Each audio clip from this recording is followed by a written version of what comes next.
It is officially that time again. The Team Rocket event takeover is happening in Pokemon Go. We got some fun stuff coming, so don't go anywhere. Let's get right into it. From Saturday, July 9th, 12 a.m. local time to Sunday, July 10th, 11:59 p.m. local time is the Go Battle weekend. Bonuses, you'll be able to do 20 sets of Go Battle League each day. That's 100 battles each day, 200 total battles over the weekend. That's a lot of battles. And you can use a regular Charge Sham or an Elite Charge Sham to forget frustration on your Shadow Pokemon. If you don't know, every Shadow Pokemon comes with the move Frustration during this event. You can remove that, and once it's gone forever. We also got some Ultra Unlock bonuses. Team Rocket balloons are going to be appearing every 2 hours above you, make it easier to find those Shadow Pokemon. 5 starters from the Go Battle League rewards. I believe these are the rewards on the reward track, not the end of set rewards. You get 1 extra raid pass per day, so that's 2 free raid passes during the weekend. 50% extra XP from raid battles. 2 mysterious components from defeating Team Rocket grunts, which means you actually technically only need to do 3 grunts to get a Rocket Radar. 50% more starters from defeating grunts, and encounter legendary Pokemon during Go Battle League from rank 16 and up. So you don't actually have to be rank 20 to get Zapdos from PvP. You will also be able to evolve every single starter Pokemon that has learned one of the legacy Calm Day moves and get them. Of course, this does not include Gen 6 and Gen 7 starters, so things like Froakie and Rowlet. Those things don't have Frenzy Plant, Blast Burn, and Hydro Cannon yet, but on screen you can see all of them. And on top of that, Charizard gets both Blast Burn and Dragon Breath if you evolve it. Now, I do want to note, if you do evolve the Shadow version of any of these Pokemon and it knows the move Frustration, it will not learn any of these charge attacks. So you have to make sure you TM away Frustration before you evolve any of the Shadow forms of these Pokemon if you want to get these legacy moves. The big one, what are the leaders returning with, and what shiny shadows are coming to Pokemon Go? Well, looks like the Kanto shiny shadow stars are going to be coming to the game. Arlo is going to have Shadow Charmander, Sierra is going to have Shadow Squirtle, and Cliff's going to have Shadow Bulbasaur, which means you can get shiny shadow versions of all 3 of these Pokemon from the leaders. Now, the shiny rates generally for shiny shadows are 1 in 64, so that's what you're going to be looking out for. Of course, Giovanni as well is returning with Shadow Latios, first time release for this Pokemon. And in terms of new shadows, so far all I know, we're going to get Shadow Geodude, Shadow Shinx, Shadow Purloin, and Shadow Patrat. Those are the only ones I know we are getting so far, but I will add to the pinned comments if any more get confirmed. Now, on the topic of Giovanni, if you do want to battle Giovanni, you need a Black Rocket Radar, and to get that, you got to complete the Giovanni special research. We have a new one. It's called Field Notes Team Go Rocket, and you can see all the tasks on screen. Generally, a very easy research. It's like any other Team Rocket research. The first couple pages will require you to do a couple things based around Team Rocket, like purifying Shadow Pokemon, defeating Team Rocket grunts, catching Shadow Pokemon. But then the 4th page, you have to defeat Arlo, Cliff, and Sierra all at least once. You'll get the Giovanni Radar, and then to complete the research, you actually need to defeat Giovanni. So you don't actually complete the research until you defeat Giovanni. I do want to note, if you still have the Silent Schemes special research and you have been holding off and trying to save your radar to get duplicates of future Shadow Legendaries, I am not 100% sure if you actually get this new special research if you have the old one. I did tweet out Niantic trying to confirm that if you have the Silent Scheme special research or any of the past Team Rocket researches, do you get the new one, or do you have to actually complete that last one to get the new one? I'm gonna make a video on what my findings are tomorrow. Now, we also have a timed research coming down during the event. This is a split timed research. As you can see right here, we have the Go Battle League version of the timed research. Page 1 for both are gonna be the exact same. Power up 15 times, use a Charge Sham, evolve 3. Then you'll have the choice between the Go Battle League version and the Raids, Grunts, and Gyms version. The rewards for both versions are the exact same. You're gonna get the exact same things here. Galarian Stunfish from rewards, Swinub, Beldum, Chansey, Party Hat Charizard at the end, and same with the other version. The only thing that's gonna change are the tasks you have to complete. Of course, in the Go Battle League one, it's gonna be more focused around battling people. Battling Go Battle League 20 times, achieve rank 5 in the Go Battle League, win 2 trainer battles in the Go Battle League, battle in the Go Battle League 10 times, win 1 Great League battle in the Go Battle. Raids, Grunts, and Gyms one is more about battling in gyms and raids. Battle in 2 raids, win 2 raids, defeat 3 Team Rocket grunts, defeat a Team Rocket leader 3 times, use 10 super effective charge attacks. So really it's gonna depend on, do you want to be battling in gyms? Do you like battling in gyms? And is that something you do often? I'd go with the Raids, Grunts, and Gyms tab. But if you are a Go Battle League fanatic and you love that, then obviously Go Battle League will be very easy for you to complete. Let me know in the comment section below which one you're gonna be choosing. With the event details out of the way, let's hop right into the tips for this event, starting with the starter legacy moves and which ones are worth grabbing. Starting with Frenzy Plant on Venusaur. Frenzy Plant Venusaur is a great Ultra League and Great League Pokemon. Definitely one you want to have. Also, of course, Mega Venusaur needs Frenzy Plant if you're using it as a grass type rare attacker. And if you do get Shadow Venusaur this weekend or have it, you want Frenzy Plant on that Pokemon because it actually makes Shadow Venusaur a really good grass type rare attacker. I believe it's #1 overall. Meganium, again with Frenzy Plant, is going to be a great and Ultra League Pokemon, a necessary move to have on that Pokemon. So evolve your Chikorritas this weekend. Trico into Sceptile. Sceptile does need Frenzy Plant for the Mega form that will come out in the future, making it the #1 grass type rate attacker. So make sure you have a Sceptile with Frenzy Plant ready for when that comes out. Finally, Superior with Frenzy Plant is going to be a decent Great League and Ultra League Pokemon. Not as good as the Venusaur and Meganium, but still a great one to have. have. Blast Burn on Charizard and as well as Dragon Breath makes Charizard a great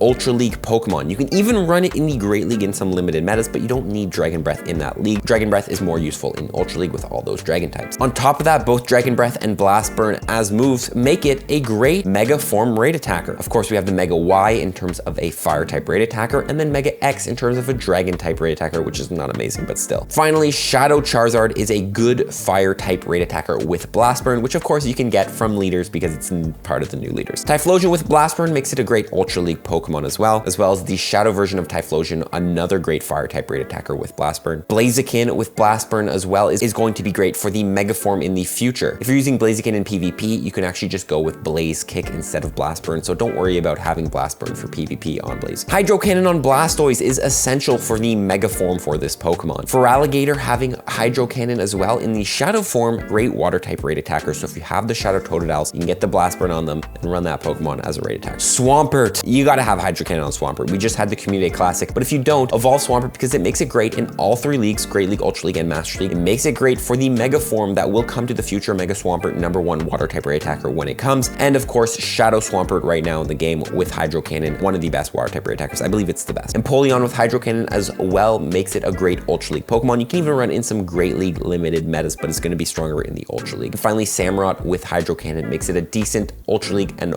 Great League Pokemon. Not amazing, but still. Honestly, I recommend just evolving for all the legacy moves. If you have any good IVs of any of the starter Pokemon, might as well evolve them, get their legacy moves. Now let's talk about the new Shadow Pokemon in Pokemon Go. We have Shadow Geodude, Shadow Shinx, and Shadow Purloin, and Shadow Patrat. Which ones are going to be good from this bunch? And honestly, not a lot. Shadow Purloin and Shadow Patrat, not good at all, but they are 1000 Stardust Purified Pokemon, so great for the Purifier Medal, which we'll talk about later. So if you do catch those, just save them, purify them, and then you can throw them in the junk. Shadow Golem, again, not great at all. I've looked at it in the Rock type rankings, and it makes Shadow Golem 9 overall in terms of Rock types, but most of the Pokemon above it are just superior in both TDO and DPS. Like, for example, Terrakion has higher DPS and has higher TDO, so I don't know if I'd invest in that. In terms of a Ground type Raid attacker, again, it's gonna be number 8 overall. But again, the other Pokemon are just superior. I don't think it's worth the investment. Golem in PvP, just garbage. It has so many weaknesses. The winner of it all is going to be Shadow Luxray, coming from the Shadow Shinx, of course. This makes Shadow Luxray the number 8 overall electric type Raid attacker in the game. However, again, there are some Pokemon that are just superior. For example, Shadow Electivire literally has a higher TDO and a higher DPS than this Pokemon. So really, there's just better options in it. I'm not saying it's terrible. Shadow Luxray is still a very good electric type Raid attacker, but there are Pokemon that are just better investments overall. However, in terms of PvP, Shadow Luxray actually does get a big buff compared to the regular Luxray, winning a lot of matchups that it would normally lose. Luxray is already a very frail Pokemon, so having the Shadow bonus doesn't really make it any worse. It was gonna die fast anyway. But you can see jumping from 239 to all the way to 41, making it honestly a great closer for PvP with that Wild Charge and Psychic Fangs moveset. In the Ultra League, you're gonna see less of a jump